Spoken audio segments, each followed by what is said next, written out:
Just outline particularly one of the things that's got most of the attention is about plans for a new UK deportation command. Just tell us why that would be different from what we've got now.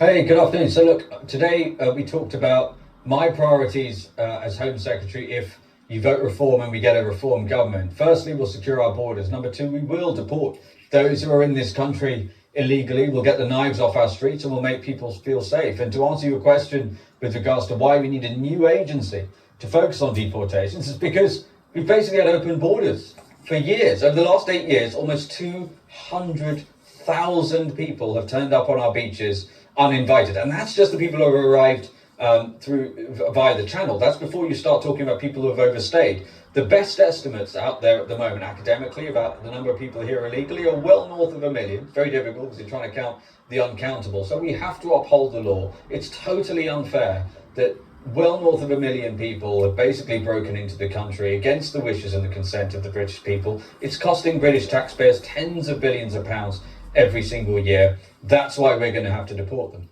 So in terms of the practicalities of this, you've said they're uncountable. We don't really even know how many people have come here illegally. How would you find them and then deport them? How does it work in practical terms, and how much is that likely to cost?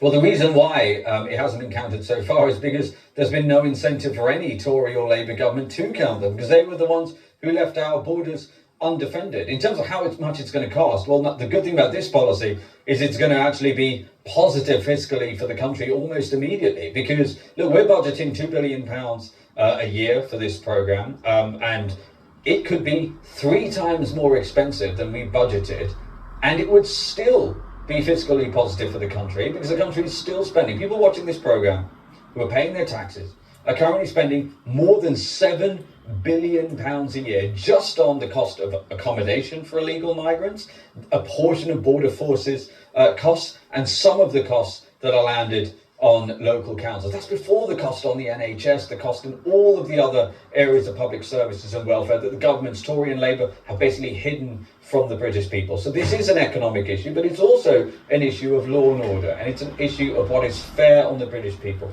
It is totally ridiculous, for example, that the British taxpayer spent £15 billion on universal credit for foreign nationals over the last 18 months alone. And again, that's just one aspect of welfare. So what you no serious you would scrap that? Would you scrap that then? You would say that for foreign nationals you would no longer be able